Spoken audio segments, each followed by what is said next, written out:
Hi guys, welcome back. I am Stu and this is Pickle Park for Roller Coaster Tycoon Classic. The local authority won't allow any kind of advertising or promotion, so this park must succeed by reputation only. Haha, well the joke's on you because I don't like advertising anyway. Your objective: to have at least 1,400 guests in your park at the end of October, year 3, with a park rating of at least 600. Quite a small park then. As I said, I don't like advertising. We've only done it so far on one park, and that was because it was such a long scenario, so I didn't want to risk not doing it and having to play it again. So let's see what. Okay, so free admission, we're paying for rides and some transport rides. Quite a good selection of gentle rides. Not the greatest selection of coasters to start with, but more than enough with these 4 to get us going. Not a great selection of thrill rides, but as I said, it's not a huge park, so we should be alright to begin with. Some water rides, handy because we've got some water, and not a great selection of shops. Okay, so all things considered then, I think what I'll do is I'll put my research into shops. Reason being, we've got a fair amount of coasters to begin with. We've got a decent selection of flat rides to begin with, if you include what thrill rides we've got plus the gentle rides. So I think what I'll do is I'll put some gentle rides down along the top, and then we'll build down, do like a path loop, and then put rides in the middle, and then we can expand on down, maybe put some coasters on the outside. But yeah, I'll just crack on with the building and then we can see how we're doing. It is June year 1, so we've got just over 400 guests in the park, so we're doing okay. We've got the green arrow, so the guest number is going up. We've got a good selection of flat rides down. We've got some shops down and some seating areas in between. Got a junior coaster just over here. Good excitement on that for a junior coaster. £5 a ride on that. And then just over here we've got a wild mine train. Good excitement on that, so we're charging £10 a go for that. Only problem with these is the throughput is quite low, because you can only fit a couple of guests per car. Other than that, not too bad. So I've done my path loop, my first one, got the rides in the middle, so I'll just build down here now, do another path loop, put rides in the middle of that, maybe another coaster on the outside. It is October year 1, so I put my research into thrill rides then a few months back. So I've got some drop towers, built another path loop, so I've got plenty of space for rides for the future.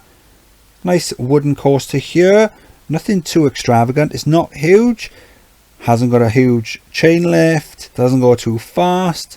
Despite all that, good excitement. So we're making some good money off that. And then just over here then we've got some bumper boats. Not very high excitement on this one, but it does add a good variety to the park, a good mix of rides. So we're approaching 900 guests then, so we're doing all right. We need, what do we need? Was it 1,400 guests we need? So we're doing okay. So I think what I'm going to do then is put down a few more thrill rides, and then we can look maybe at researching roller coasters. It is June year 2, and the guest numbers not doing so well. As you can see, it looks like it's starting to stall, and that's despite putting all these extra rides down. So we've got a great go-kart ride, we've got a nice gentle car ride on the top there, we've got a 3D cinema, we've got a roto drop, we've got the pedal boats, and yet guests not that fussed on the park. So I've put my research into roller coasters then, because they are the big ticket rides, so hopefully that will increase the guest numbers. It is October year 2, we've got just under 1,100 guests. We need more guests, we need this graph to be a lot steeper. I've just seen now we've just unlocked Corkscrew roller coasters. That's pretty cool. We can drop down a couple of shuttle coasters, that'll help bring the guests into the park. We are making big money, so we can afford to reduce the prices of our rides. That way we'll help retain the guests that we do have, and then all the guests coming into the park, then that'll just add to what we've got. So since we last spoke then, I've added a log flume, good excitement on that, and a wild mouse, good excitement on that, but it obviously isn't enough, so I need to build more coasters.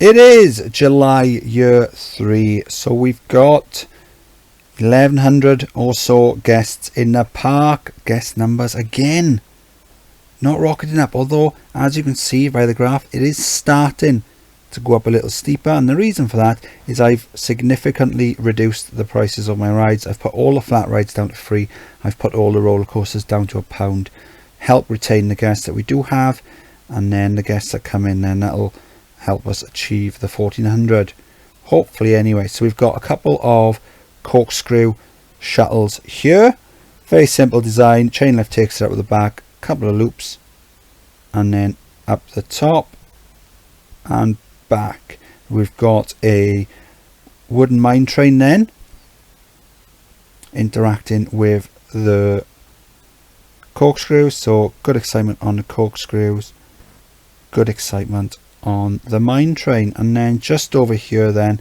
got a couple of twister coasters. Now you might kind of recognize this design. It's something I used to do a lot with in the beginning when we first started doing videos with looping coasters, but I've done a very similar design with a twister coaster. The only difference is you haven't got a powered launch with a twister coaster, but you do have booster tracks. So I've got 4 station tiles, then 4 booster tiles, and then steep up twist, little slope down, photo section, and then same in reverse. Good excitement for these. We can make a lot of money if we had the price up, and there'll be very high throughput with these. If the park was busy, I reckon we could probably get around 4,000 guests per hour with these. So a few months to go then. I'm hoping the guest numbers will start to increase. Let's have a look. Has it picked up? Yeah, it's on its way up. We should be okay, to be honest. Now we've reduced the prices, we should be fine. So we've got space for some more coasters there, so maybe drop another coaster down and keep my fingers crossed. It is October year 3, so in the end then we're doing okay. We've got well over 1400 guests, so we're going to pass the scenario. The rating's up on maximum. I've got it on fast forward, been fast forwarding it for a little bit. I didn't build any more coasters. I've just been fast forwarding it and keeping an eye on the guest rating and the guest thoughts. Just going around making sure everything's tidy and there's no reason for the guests to leave, because the rides, all the coasters are down at £1, all the flat rides are free, so the guests haven't really got any reason to leave. Okay, so what did we do then? When we came in, it said that we weren't allowed to advertise, which is fine because I don't like advertising anyway. So, but what that does now tell me, or it makes me think anyway, is that this park, this scenario, has got a harder guest attraction rate, so that the number of guests coming into the park is a bit lower than normal. Because when you create a scenario, you do have the option of making it a bit more difficult. So that's what that tells me, because I don't see what point there would be in having no advertising if you didn't have that mode set as well. So what we did then, we put our research into shops. We put a load of flat rides down and a load of shops, nice seating areas up the top as well. Junior coaster, mine train just over there. And then we built down, nice path and loop, rides on the inside. Same again here, path and loop, rides on the inside. Bumper boats down there. Built a nice wooden coaster up here. We can watch this going around as well. See, it's not going too fast, just crests that hill. Little underground section. Around the bend, out.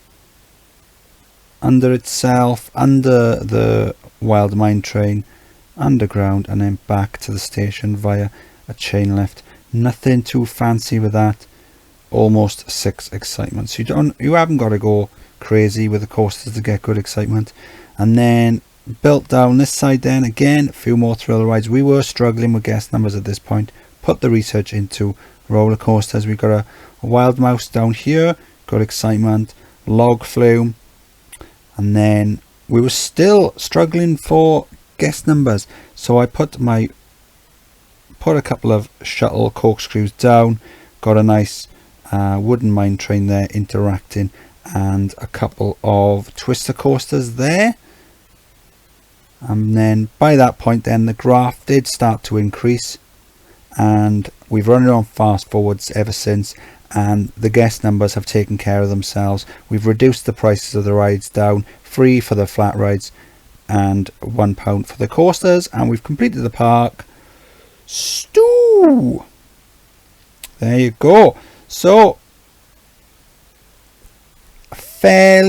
I'm going to say fairly tricky park. It did keep us on our toes because the guest numbers we were struggling with that, and I think if we hadn't have made so much money early on in the game, we might not have been able to reduce the prices down as much in the latter half of the game, because we wouldn't have been able to carry on building whilst reducing the rides. So I think this is probably the right sort of level for where we are. Some of the ones recently have been a bit easy. This one not bad, not a bad challenge. The last one as well, Fiasco Forest, that was pretty good, that was challenging. This one quite challenging as well. So far I'm liking this scenario group. We should be having some fun because we've only got 2 scenario groups left to complete the main game, so hopefully they'll all be as challenging as this, or maybe more so, and that'll give us some fun for the next few videos. So if you enjoyed the video, please like and subscribe. I am Stu. Any questions or feedback, drop me in the comment section, and I'll see you next time. Bye.